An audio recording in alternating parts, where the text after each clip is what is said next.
കേൾക്കാമോ? ഇവിടെ മഴയുണ്ട്, അപ്പം ആ വെള്ളം വീഴുന്നതിന്റെ ഒരു സൗണ്ട് കേൾക്കുന്നുണ്ട്. ഇടയ്ക്ക് കരണ്ടും പോകുന്നു. അപ്പൊ കരണ്ട് പോയി, ഉടനെ വരുമെന്നാണ് പ്രതീക്ഷിക്കുന്നത്.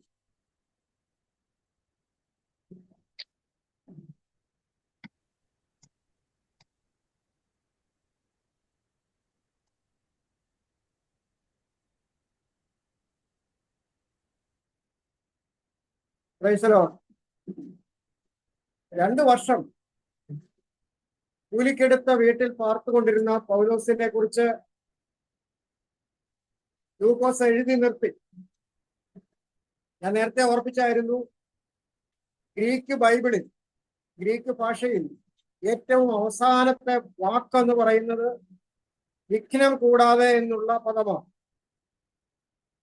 ഗ്രീക്ക് ഭാഷയിൽ എഴുതുമ്പോൾ ഏറ്റവും അവസാനം വരുന്ന വാക്ക് വിഘ്നം കൂടാതെ എന്ന്. വിഘ്നം കൂടാതെ എന്ത് ചെയ്തു?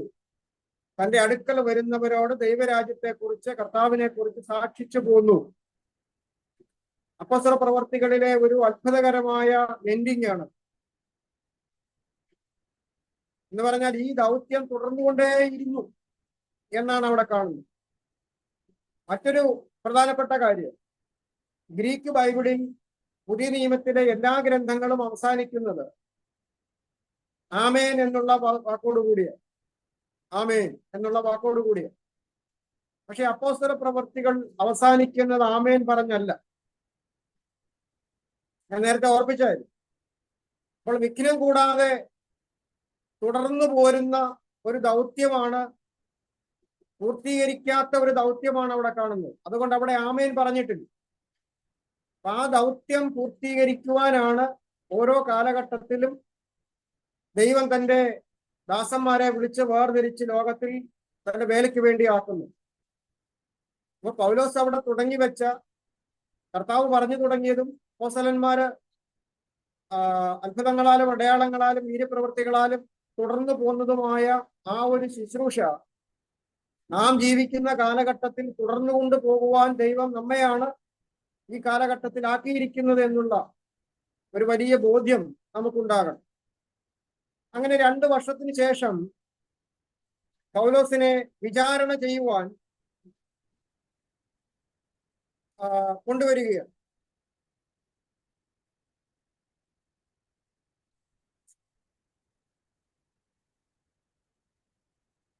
അപ്പൊ കാരാഗ്രഹവാസത്തിൽ ആയിരിക്കുമ്പോൾ വാദികളൊന്നും വന്നില്ല. വാദികൾ ആരും വന്ന് കുറ്റാരോപണം നടത്താതെ, പ്രതിവാദം പറയുവാൻ ആരും ഉണ്ടായിരുന്നില്ലാത്തത് കൊണ്ട് എക്സ് പാർട്ടി ആയിട്ട്, എന്ന് പറഞ്ഞാൽ വാദികൾ ആരും ഇല്ലാതെ വന്നു കഴിഞ്ഞാൽ എക്സ് പാർട്ടി ആയിട്ട് കേസ് ഒത്തുതീർപ്പാണ്. അപ്പൊ അങ്ങനെ തന്നെ വിസ്തരിച്ചോ വിസ്തരിക്കാതെയോ താനൊരു കുറ്റവും ചെയ്തിട്ടില്ല എന്ന് കണ്ടെത്തി തന്നെ നിർദോഷിയായി കണ്ട്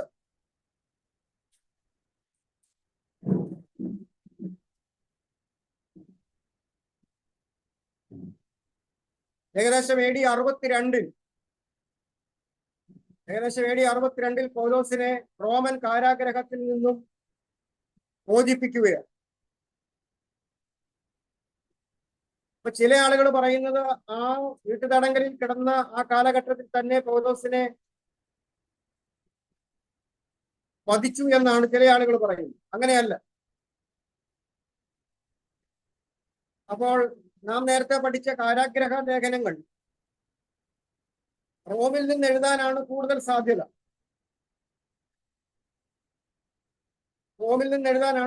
സാധ്യത. ഫിലേമോന്റെ ലേഖനം 23-ാമത്തെ വാക്യം ഒന്ന് വായിച്ചു. ഫിലേമോന്റെ ലേഖനം 23-ാം വാക്യം.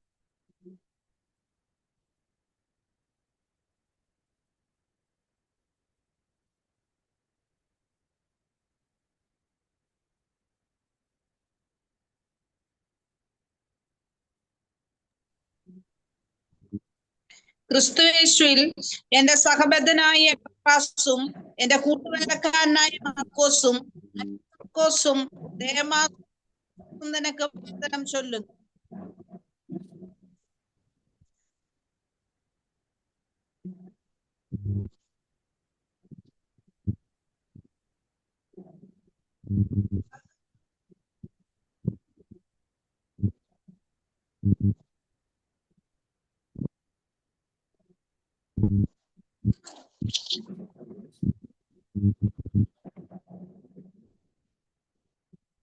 അപ്പോ അവിടെ കൂട്ടുവേലക്കാരനായ മർക്കോസ്, അരിസ്തർക്കോസ്, ദേമാസ്, ലൂക്കോസ് ഇവരെല്ലാം പൗലോസിനോടൊപ്പം ഉള്ള ഒരു സമയവും.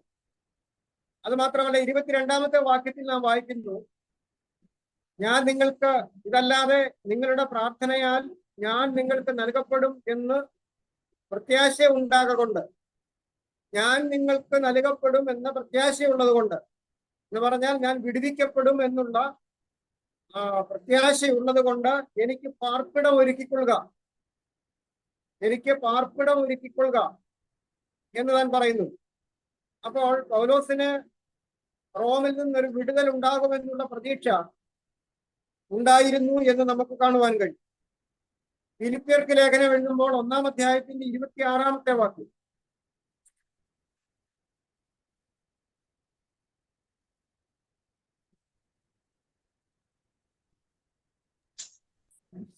അങ്ങനെ ഞാൻ നിങ്ങളുടെ അടുക്കൽ മടങ്ങി വരുന്നതിനാൽ എന്നെ കുറിച്ച് നിങ്ങൾക്കുള്ള പ്രശസ്തി വർദ്ധിപ്പാനിടയാകും. ഫിലിപ്പിയരോട് പറയുകയാണ്, ഞാൻ നിങ്ങളുടെ അടുക്കിലേക്ക് മടങ്ങി വരും.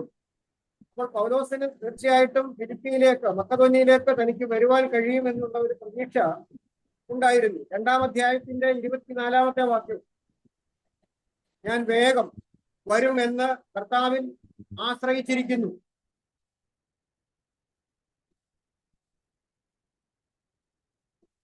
എപ്പഫ്രോദിത്തോസിന്റെ കയ്യിലാണ് ഈ ലേഖനം എഴുതി കൊടുക്കുന്നത്.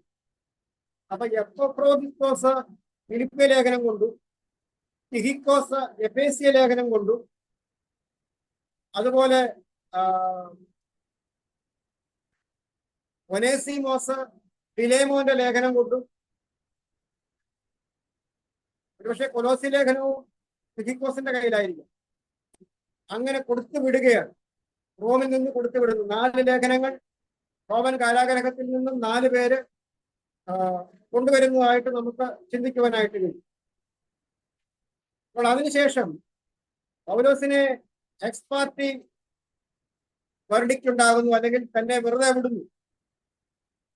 വെറുതെ വിട്ട, അല്ലെങ്കിൽ 1-ാമത്തെ തടവറയിൽ നിന്നും 1-ാമത്തെ റോമൻ കാരാഗ്രഹത്തിൽ നിന്നും ഇറങ്ങിയ പൗലോസ് ആദ്യം എവിടേക്കാണ് പോയതെന്ന് നമുക്ക് കൃത്യമായിട്ട് പറയുവാൻ കഴിയത്തില്ല. എന്നാൽ പണ്ഡിതന്മാർ പറയുന്നത് താന് സ്പെയിനിലേക്ക് പോയി എന്നാണ്. സ്പെയിനിലേക്ക് പോകുന്നു. അവിടുന്ന് യൂഗോസ്ലാവിയ, അതായത് യൂറോപ്പ് വരെയും താന് കടന്നു പോകുന്നു. യൂഗോസ്ലാവിയ വരെ താൻ പോയിട്ടുണ്ട്. യൂഗോസ്ലാവിയയിൽ തിമോത്തിയോസിനെ അവിടെ ആക്കുന്നുണ്ട് ഒരു സമയം. അതിനുശേഷം തിമോത്തിയോസിനെ പിന്നീട് എഫെസോസിലേക്ക് അയക്കുന്നു. അങ്ങനെ യാത്ര ചെയ്ത് താന്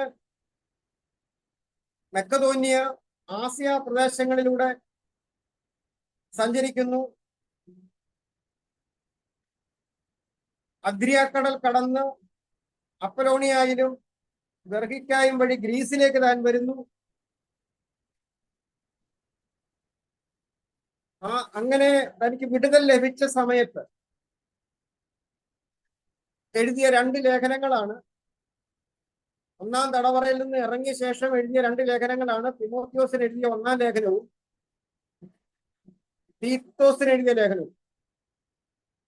1-ാം തടവറവാസത്തിൽ നിന്നും ഇറങ്ങിക്കഴിഞ്ഞിട്ട് തിമോത്തിയോസിനെ ധൈര്യപ്പെടുത്തുവാനും ബലപ്പെടുത്തുവാനും വേണ്ടി താൻ എഴുതിയ ലേഖനമാണ് തിമോത്തിയോസിന്റെ 1-ാം ലേഖനം. അതുപോലെ തീത്തോസിന് എഴുതിയ ലേഖനം. തീത്തോസിന്റെ ലേഖനം ക്രേത്തയിലെ സഭയെക്കുറിച്ചാണ്. ക്രേത്തയിലെ സഭ വളരെയധികം ദുരുപദേശങ്ങളാൽ പിടിക്കപ്പെട്ടിരുന്നു. അവിടെ തീത്തോസാണ് അവിടുത്തെ അധ്യക്ഷനായിട്ടിരുന്നത്. അതുകൊണ്ട് തീത്തോസിനെ ആ വിവരങ്ങൾ ധരിപ്പിക്കുവാനും ഒരു ഇടയ ശുശ്രൂഷയുടെയും ശുശ്രൂഷകന്മാരുടെയും ഡീക്കന്മാരുടെയും ഉത്തരവാദിത്തങ്ങൾ എന്തൊക്കെയാണെന്നും അവരുടെ സ്വഭാവവിശേഷങ്ങൾ എന്തൊക്കെയാണെന്നും ഒക്കെ വിശദമായിട്ട് എഴുതിക്കൊണ്ടാണ് തിമോത്തിയോസിന്റെ 1-ാം ലേഖനവും തീത്തോസിന്റെ ലേഖനവും തടവറയിൽ നിന്ന് ഇറങ്ങിക്കഴിയുമ്പോൾ താൻ എഴുതുന്നു. അതിനുശേഷം നമുക്ക് മനസ്സിലാക്കുവാൻ കഴിയുന്നത് എഫെസോസിലും ക്രേത്തയിലും താൻ സന്ദർശിച്ചിരിക്കുന്നു.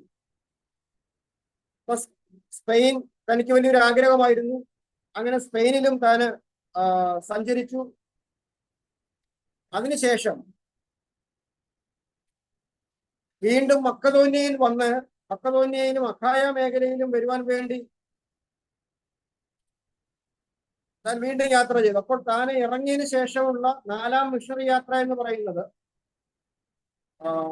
കുറച്ചും കൂടെ വിശാലമായ ഒരു ലോകമായിരുന്നു. സ്പെയിനും യൂറോപ്പും സന്ദർശിച്ച ശേഷം മക്കതോന്യയിലേക്കും ഏഷ്യ മൈനറിലേക്കും താൻ തിരിച്ചു വരുന്നു. അപ്പൊ അങ്ങനെ ഏഷ്യ മൈനർ തിരിച്ചു വന്ന്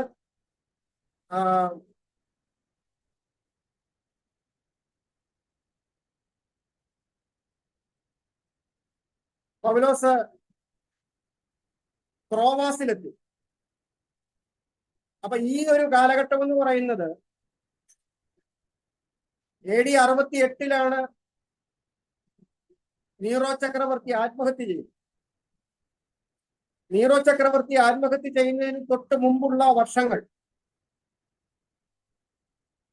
റോമിൽ വലിയ തീപിടുത്തം ഉണ്ടാവുന്നു. അതിനെക്കുറിച്ച് ചരിത്രകാരന്മാർ പറയുന്നത്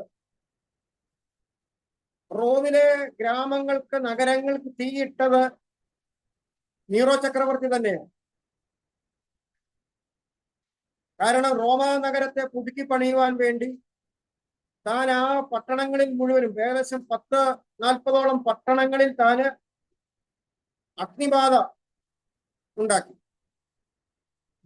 ആ ഗ്രാമങ്ങളെല്ലാം കത്തി നശിച്ചു. ഇതെന്തുകൊണ്ടാണ് ഇങ്ങനെ അഗ്നിബാധ ഉണ്ടായത്? അതുകൊണ്ടാണ് റോമാ നഗരം കത്തുമ്പോൾ നീറോ വീണ വായിക്കുകയായിരുന്നു എന്ന് പറയാം. അദ്ദേഹത്തിന് യാതൊരു ദുഃഖം ഉണ്ടായിരുന്നു.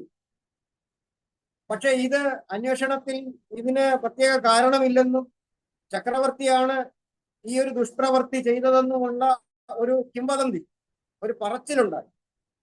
അതങ്ങനെ പ്രചരിക്കാൻ തുടങ്ങിയപ്പോൾ യഹൂദന്മാരുമായിട്ട് കൂട്ടുപിടിച്ച ശേഷം നീറോ ചക്രവർത്തി പറഞ്ഞു വരുത്തി ഇത് ക്രിസ്ത്യാനികൾ ചെയ്തതാണ്, ഇത് ക്രിസ്ത്യാനികളുടെ പണിയാണ് ഇവിടെ ഈ തീയെല്ലാം ഇട്ടത്. അപ്പോൾ റോമാ നഗരം കത്തിച്ചത് ക്രിസ്ത്യാനികളാണെന്നുള്ള ഒരു വലിയ പ്രചാരമുണ്ടാവുകയും സകല ക്രൈസ്തവരെയും, റോമിലുണ്ടായിരുന്ന സകല ക്രൈസ്തവരെയും, റോമൻ പ്രോവിൻസിൽ ഉണ്ടായിരുന്ന സകല ക്രൈസ്തവരെയും കണ്ണിക്കണ്ടവരെ എല്ലാം പിടിച്ചുകൊണ്ടുപോയി തടവിലാക്കുകയും കൊല്ലുകയും ചെയ്ത ഒരു കാലഘട്ടമാണ് നീറോ ചക്രവർത്തിയുടെ അവസാന കാലഘട്ടം. ആ കാലഘട്ടത്തിലാണ്, ആ ഒരു സന്ദർഭത്തിലാണ് പൗലോസ് 4-മത്തെ യാത്ര സ്പെയിനിലേക്കും മക്കതോനിയയിലേക്കും ഏഷ്യ മൈനറിലേക്കും വരുന്നത്. അങ്ങനെ താൻ യാത്ര ചെയ്ത് ത്രോവാസിലെത്തുമ്പോൾ കർപ്പോസ് എന്ന് പറയുന്ന ഒരു വ്യക്തിയുടെ വീട്ടിൽ താമസിച്ചു. കർപ്പോസിന്റെ വീട്ടിൽ താൻ താമസിക്കുമ്പോൾ റോമൻ പടയാളികൾ വന്ന കാരണം കൂടാതെ പൗലോസിനെ അറസ്റ്റ് ചെയ്തു. എന്താണ് കാരണം? താൻ ക്രിസ്ത്യാനിയാണ് എന്നുള്ള കാരണമാണ്. ക്രിസ്ത്യാനി ആയതുകൊണ്ട് പിന്നീട് യാതൊരു കുറ്റവും വേണ്ട, സുവിശേഷം പ്രസംഗിക്കുന്നു, ക്രിസ്തുവിനെ വിശ്വസിക്കുന്നു, റോമാ നഗരം കത്തിച്ചവരുടെ നേതാവാണിവൻ എന്ന് പറഞ്ഞ് അറസ്റ്റ് ചെയ്യുകയാണ്. അങ്ങനെ അറസ്റ്റ് ചെയ്ത് പൗലോസിനെ വീണ്ടും റോമിലേക്ക് കൊണ്ടുപോയി. റോമിൽ അവിടെ തനിക്ക് ഹൗസ് അറസ്റ്റ് ഒന്നുമല്ല, കഠിനമായ തടവിലേക്ക് തന്നെ കൊണ്ടുപോയി. ഇടുങ്ങിയ മുറിയിൽ കൈകാലുകൾ ബന്ധിച്ച് അധികം വെളിച്ചം കിടക്കാത്ത ഒരു തടവറയിൽ തന്നെയാക്കുകയാണ്. താൻ അവിടെ കിടക്കുമ്പോൾ തനിക്കറിയാം തന്റെ സഹതടവുകാരെ ഓരോരുത്തരെ ശിരച്ഛേദം ചെയ്യുവാനോ തൂക്കിക്കൊല്ലുവാനോ ഒക്കെ വിളിച്ചുകൊണ്ടുപോകുന്നു. അപ്പൊ മരണത്തിന് വിധിക്കപ്പെട്ടവരുടെ ലിസ്റ്റ് തടവുകാരന്റെ തടവറയുടെ ഭിത്തിയിലുണ്ടാവും. എത്ര പേരെയാണ് വിളിച്ചുകൊണ്ട് പോയതെന്നുള്ളത് പടയാളികൾ വന്നിട്ട് ആ പേരുകൾ ഇങ്ങനെ വെട്ടും. അപ്പൊ പൗലോസിന്റെ പേര് വെട്ടുവാനുള്ള സമയമായി. അത് പൗലോസിന് മനസ്സിലായി. ആ സമയത്ത് അധിക വേദനയോടുകൂടി തിമോത്തിയോസിന് വീണ്ടും തന്റെ ലേഖനം എഴുതി. അപ്പൊ തനിക്ക് തന്റെ കൂടെ പഴയതുപോലെ ആളുകൾ കൂടെ താമസിക്കുവാൻ പറ്റത്തില്ല, പക്ഷെ സന്ദർശകരുണ്ടാവും. പൗലോസ് അവിടെ നിന്ന് എഴുതിയ ലേഖനമാണ് തിമോത്തിയോസിന്റെ 2-ാം ലേഖനം. തിമോത്തിയോസിന്റെ 2-ാം ലേഖനം വളരെയധികം വേദനയോടുകൂടി തന്റെ ജീവിതത്തിന്റെ എല്ലാ ദർശനങ്ങളും തിമോത്തിയോസിന് പകർന്നു കൊടുക്കുകയാണ്. സുവിശേഷത്തിന് വേണ്ടി കഷ്ടം സഹിക്കുവാനും ആ ദർശനത്തിൽ ഉറച്ചു നിൽക്കുവാനും താൻ പിടിച്ചിരിക്കുന്ന ആ ഒരു ദൗത്യം എത്രത്തോളം ശ്രേഷ്ഠമാണെന്ന് തിമോത്തിയോസിനെ ധരിപ്പിക്കുവാനുമാണ്. തിമോത്തിയോസിനോട് പറഞ്ഞു, എന്റെ നിര്യാണ കാലം അടുത്തിരിക്കുകയാണ്, അതുകൊണ്ട് ഈ ദീപശിഖ ഇനിയും ഉയർത്തിപ്പിടിക്കേണ്ടത് നീയാണ്. അതിനുവേണ്ടി ആ ഒരു പൈതൃകം തിമോത്തിയോസിലേക്ക് പകർന്നു കൊടുക്കുവാൻ, അവനെ ധൈര്യപ്പെടുത്തുവാനും നിയോഗിക്കുവാനും വേണ്ടി 2-ാമത്തെ ലേഖനം എഴുതി. ആ ലേഖനത്തിൽ പറയുന്നുണ്ട്, തിമോത്തിയോസെ, ഞാൻ കർപ്പോസിന്റെ വീട്ടിൽ വെച്ചേച്ചു പോകുന്ന പുതപ്പും ചർമ്മലിഖിതങ്ങളും പുസ്തകങ്ങളും നീ എന്റെ അടുക്കിലേക്ക് വരുമ്പോൾ കൊണ്ടുവരണം. നീ വേഗത്തിൽ എന്റെ അടുക്കൽ വരണം, ഞാൻ നിന്നെ കാത്തിരിക്കുകയാണ്. ലൂക്കോസ് മാത്രമേ എന്നോട് കൂടെയുള്ളൂ, എല്ലാവരും എന്നെ വിട്ടുപോയി. ദേമാസ് ഉണ്ടായിരുന്നു, അവൻ പോയി, എല്ലാവരും പോയി. ഇപ്പോൾ ആരും എന്നോട് സഹകരിക്കുന്നില്ല. ആദ്യത്തെ തടവിന്റെ സമയത്ത് ധാരാളം സഹോദരന്മാരും ധാരാളം വിശ്വാസികളും തന്നെ സന്ദർശിക്കുമായിരുന്നു. ഇപ്പോൾ തന്നെ സന്ദർശിക്കുവാൻ അധികം പേരില്ല. സന്ദർശകർക്ക് ഭയമാണ്. ഇത്രമാത്രം സുവിശേഷത്തിന് വേണ്ടി ത്യാഗം സഹിച്ച് കുറ്റവാളിയായി പിടിക്കപ്പെട്ട പൗലോസിനെ സന്ദർശിച്ചാൽ പൗലോസിനോട് കൂടെ ഉള്ളവനെന്ന് മനസ്സിലാക്കി അവരെയും അവരുടെ ജീവിതവും അപകടത്തിലാകുമെന്ന് മനസ്സിലാക്കിയ പലരും പൗലോസിനെ തടവറയിൽ സന്ദർശിക്കുവാൻ തയ്യാറായില്ല. അപ്പം ഒരു ഒറ്റപ്പെട്ട അവസ്ഥ, തള്ളപ്പെട്ട അവസ്ഥ. താൻ ആ വേദനയിലും തിമോത്തിയോസിനെ ധൈര്യപ്പെടുത്തുകയാണ്. തിമോത്തിയോസ് തന്റെ അടുക്കൽ വരുമെന്നും ശീതകാലമാകുന്നതിന് മുമ്പേ തനിക്കുള്ള പുതപ്പും മറ്റു വസ്തുക്കളും ഒക്കെ ലഭിക്കുമെന്നുമുള്ള പ്രതീക്ഷ തനിക്കുണ്ടായിരുന്നു. എങ്കിലും ഭിത്തിയിലേക്ക് നോക്കുമ്പോൾ ഓരോ ദിവസവും മുകളിലുള്ള പേരുകൾ ഇങ്ങനെ വെട്ടി വരികയാണ്. എന്റെ നിര്യാണകാലം ഏറ്റവും അടുത്തു എന്ന് പറഞ്ഞുകൊണ്ട്. അപ്പൊ എത്രമാത്രം മരണത്തോടടുക്കുമ്പോഴും സുവിശേഷത്തിന്റെ ദർശനം നഷ്ടപ്പെടാതെ നിൽക്കുവാൻ കഴിയും. നമുക്കൊക്കെ ഒരു പനിയുണ്ടായാൽ സുവിശേഷത്തിന്റെ ദർശനം നഷ്ടപ്പെടും. ഒരു ചെറിയ ആരെങ്കിലും നമ്മളോട് എന്തെങ്കിലും ഒരു മോശം വാക്ക് പറഞ്ഞാൽ അപ്പോൾ നമ്മുടെ ദർശനം നഷ്ടപ്പെടും. ഇവിടെ ജീവൻ പണയം വെച്ച് ഒരു പുരുഷായുസ് മുഴുവൻ അധ്വാനിച്ചിട്ട് ലാഭമായിട്ടൊന്നുമില്ല. തനിക്ക് ക്രിസ്തുവല്ലാതെ ഒന്നും ലാഭമായിട്ടുണ്ടായിരുന്നില്ല. തനിക്ക് സമ്പത്തുണ്ടായിരുന്നു, പക്ഷെ ആ സമ്പത്തെല്ലാം താൻ ഛേദമെന്ന് എണ്ണി. തനിക്ക് സ്ഥാനമാനങ്ങൾ ഉണ്ടായിരുന്നു, സന്നിധി സംഘത്തിന്റെ അംഗമായിരുന്നു, പരീശന്മാരിൽ ജനിച്ച പരീശനായിരുന്നു, വലിയ പണ്ഡിതനായിരുന്നു, എബ്രായരിൽ ജനിച്ച എബ്രായനായിരുന്നു. എല്ലാം താൻ ഉപേക്ഷിച്ചു. ക്രിസ്തുവിനെ മാത്രം അറിയുന്നവനായി ഒരു പോഷനെ പോലെ കർത്താവിന് വേണ്ടി അധ്വാനിക്കുവാൻ തന്റെ ജീവിതം ഒഴിഞ്ഞു വെച്ചു. പത്രോസൊക്കെ ചോദിച്ചു, കർത്താവെ, ഞങ്ങൾ നിന്നെ പിൻപറ്റിയാൽ ഞങ്ങൾക്ക് എന്ത് കിട്ടും? പൗലോസിന് അതുപോലും ചോദിക്കുവാനുള്ള അവസരം ഉണ്ടായിരുന്നില്ല. അങ്ങനെ ഒരു ചിന്ത പോലും പൗലോസിന് ഉണ്ടായിരുന്നില്ല. ക്രിസ്തുവിനെ നേടണമെന്ന് വെച്ച് എല്ലാവർക്കും വേണ്ടി എല്ലാമായി തീരുവാൻ തനിക്ക് കഴിയും. ചക്രവർത്തിമാരോട് പറഞ്ഞത്, ഈ ചങ്ങല ഒഴികെ എല്ലാം എന്നെ പോലെ ആകണമെന്നാണ് എൻ്റെ ആഗ്രഹം. ഞാൻ സ്വർഗീയ ദർശനത്തിന് അനുസരണക്കേട് കാണിച്ചിട്ടില്ല. അപ്പൊ ഇത്രമാത്രം ഓടി അധ്വാനിച്ച ഈ മനുഷ്യൻ അവസാനം ചങ്ങലകൾ ധരിച്ച് കാരാഗ്രഹത്തിന്റെ ഇടുക്കത്തിൽ മരണം കാത്തു കിടക്കുമ്പോഴും തിമോത്തിയോസിനോട് പറയുന്നത്, നീ നിന്റെ ശുശ്രൂഷ നിർവടിയായി നിവർത്തിക്കുക. ഈ ദർശനം നിനക്ക് നഷ്ടപ്പെട്ടു പോകരുത്, കാരണം ഇത് സ്വർഗം നമ്മെ ഫലമേൽപ്പിച്ച വലിയ ശുശ്രൂഷയാണ് എന്ന് പറഞ്ഞ് അവനെ ഫലമേൽപ്പിച്ച് ധൈര്യപ്പെടുത്തുന്നതായിട്ട് നമുക്ക് കാണുവാൻ കഴിയും. ചരിത്രം പറയുന്നത്, തിമോത്തിയോസ് അവിടെ ഇത് കേട്ട ഉടൻ തന്നെ താൻ എഫെസോസിൽ നിന്ന് യാത്ര ആരംഭിക്കുകയാണ്. എഫെസോസിന്റെ ശുശ്രൂഷകനാണ്, അവിടുത്തെ മൂപ്പനാണ്, ഇടയനാണ്. താൻ വളരെ ത്യാഗം സഹിച്ച് റോമിലേക്ക് ചെന്നു എന്നാണ് പറയുന്നത്. റോമൻ കാരാഗ്രഹത്തിൽ ചെന്ന് തിമോത്തിയോസ് പൗലോസിനെ അന്വേഷിച്ചപ്പോൾ അവിടെയുള്ള ആളുകൾ പറഞ്ഞു, അവനെ കഴിഞ്ഞ ചില ദിവസങ്ങൾക്ക് മുമ്പ് വിളിച്ചുകൊണ്ടുപോയി അവന്റെ ശിരച്ഛേദം ചെയ്തു. അവിടെ നിന്ന് അവനെ വലിച്ചിഴച്ചുകൊണ്ടാണ് പടയാളികൾ കൊണ്ടുപോയത്. പൗലോസിന് മരണത്തെ അഭിമുഖീകരിക്കുവാൻ യാതൊരു മടിയും ഉണ്ടായിരുന്നില്ല. അവിടെ ഉണ്ടായിരുന്ന ഒരു പ്രത്യേക സ്ഥലത്ത് പൗലോസിനെ കൊണ്ടുപോവുകയും പൗലോസ് അവിടെ പറഞ്ഞ AD 63-64 സംഭവിക്കുന്നത്. 64-65 കാലഘട്ടത്തിലാണ് സംഭവിക്കുന്നത്. അവിടെ പൗലോസിനെ വധശിക്ഷയ്ക്ക് വിധിച്ചിരിക്കുകയായി. റോമാ നഗരത്തിന് വെളിയിൽ ഏകദേശം 5 കിലോമീറ്റർ അകലമുള്ള ഒരു സ്ഥലമാണ് ഓസ്ട്രിയ. ഓസ്ട്രിയയുടെ റോഡിന്റെ അരികിൽ 3 ഫൗണ്ടൻസ് എന്ന് പറയുന്ന ഒരു സ്ഥലമുണ്ട്. അവിടെയാണ് പൗലോസിനെ കൊണ്ടുപോകുന്നത്. കൈയും കാലും ബന്ധിച്ച് ഒരു കല്ലിന്മേലോട്ട് തന്റെ ശിരസ് വെച്ച ശേഷം റോമൻ പടയാളികൾ അവരുടെ മൂർച്ചയുള്ള വാളുകൊണ്ട് തന്റെ ശിരസ് അറക്കുകയായിരുന്നു.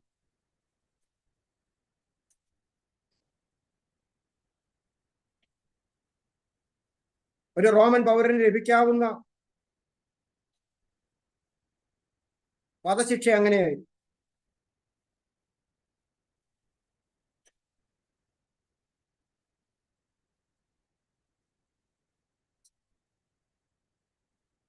ഒരുപക്ഷെങ്കിൽ ശരീരത്തിൽ നിന്ന് വേർപെട്ട ആ ശിരസ് ദൈവ തേജസ്സാൽ തിളങ്ങിക്കാണും എന്നാണ് സഭാപിതാക്കന്മാർ പറയുന്നു. തനിക്ക് യാതൊരു വിധമായ പരിഭവവും ഉണ്ടായിരുന്നില്ല.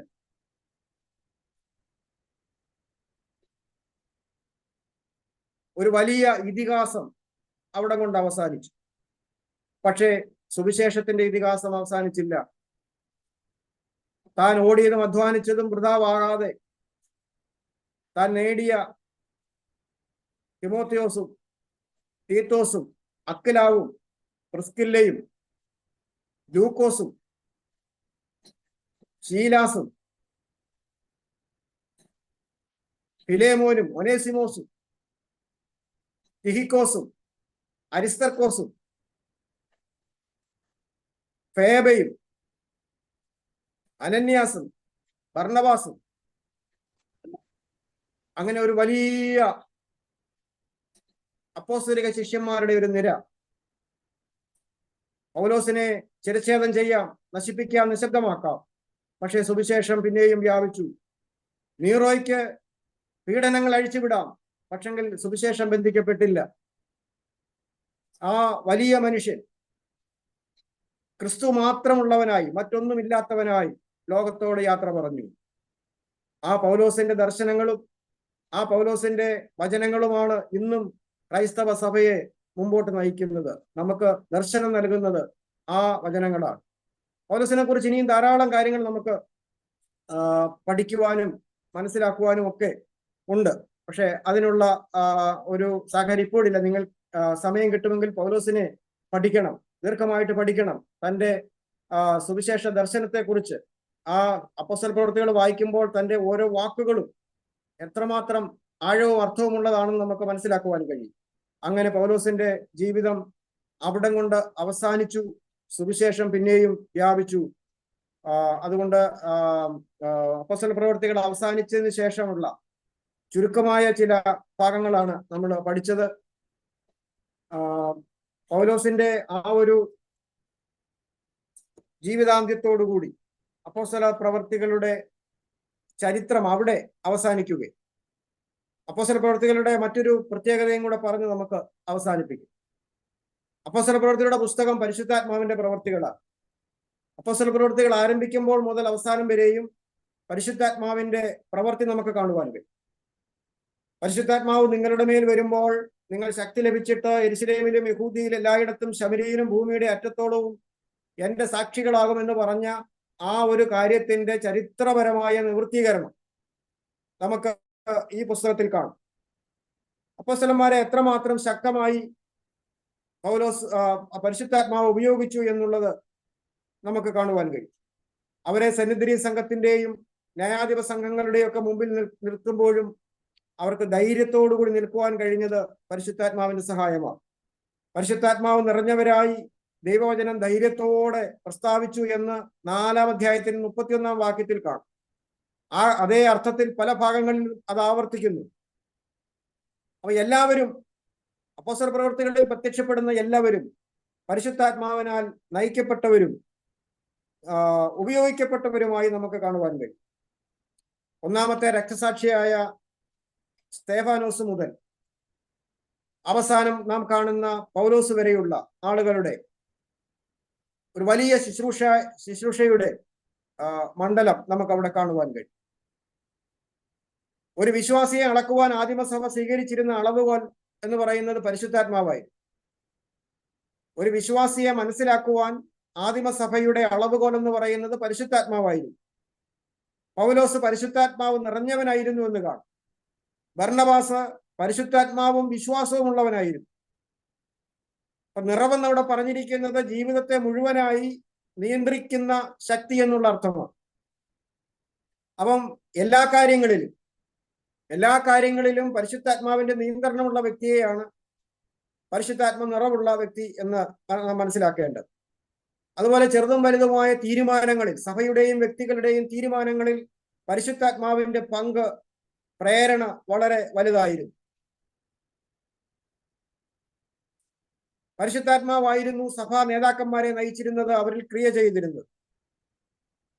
എത്യോപ്യയിലെ ഷണ്ണന്റെ അടുക്കിലേക്ക് പോകുവാൻ ഉണർവിന്റെ നായകനായ ഫിലിപ്പോസിനോട് പറഞ്ഞപ്പോൾ അദ്ദേഹത്തിന് യാതൊരു മടിയുമില്ലായിരുന്നു.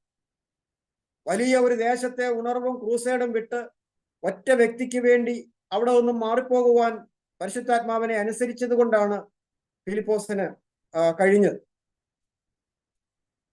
അപ്പോൾ അങ്ങനെ സഭ പിന്നീട് വിജാതീയ ലോകത്തേക്ക് പ്രവേശിക്കുന്നു.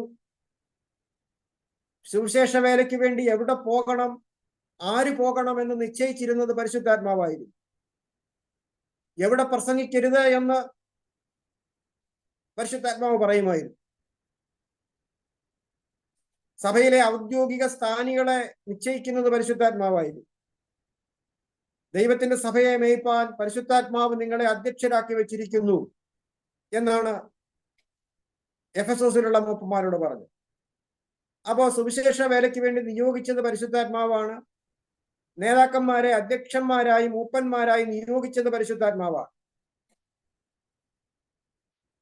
അതുപോലെ പരിശുദ്ധാത്മാവിന്റെ സാന്നിധ്യം, പ്രത്യക്ഷമായ സാന്നിധ്യം അത്ഭുതങ്ങളാലും അടയാളങ്ങളാലും കൃപാവരങ്ങളുടെ വ്യാപനത്താലും നമുക്ക് കാണുവാൻ കഴിയും.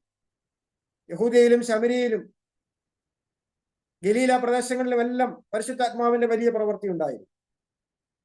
യെരുശലേമിൽ ആരംഭിച്ച് റോമാ സാമ്രാജ്യത്തിന്റെ അങ്ങേ അറ്റം വരെയും, അപ്പൊ ലോകത്തിന്റെ അറ്റം എന്നൊക്കെ അന്ന് പറയുന്നത് റോമാ സാമ്രാജ്യത്തെയാണ്. ലോകം മുഴുവൻ എന്ന് ഉദ്ദേശിക്കുന്നത് റോമാ സാമ്രാജ്യത്തെയാണ്. ലോകം മുഴുവൻ പേർവഴി ചാർത്തുക എന്നൊക്കെയുള്ള പ്രയോഗം റോമാ സാമ്രാജ്യത്തെ ഉദ്ദേശിച്ചാണ്.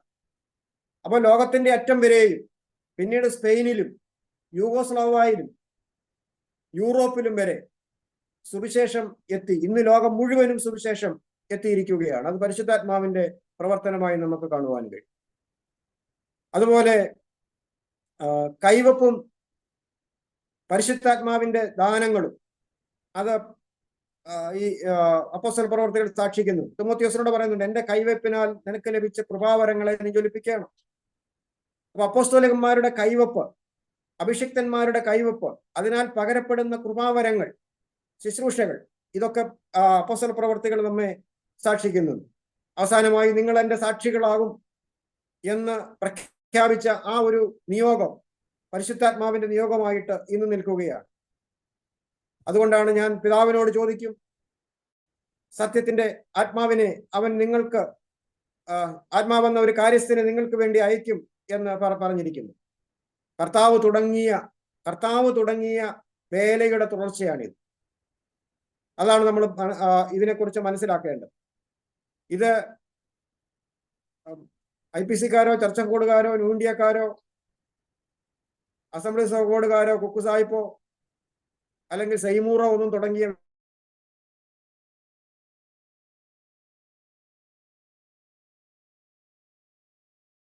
കർത്താവ് തുടങ്ങിയ വേലയാണ്.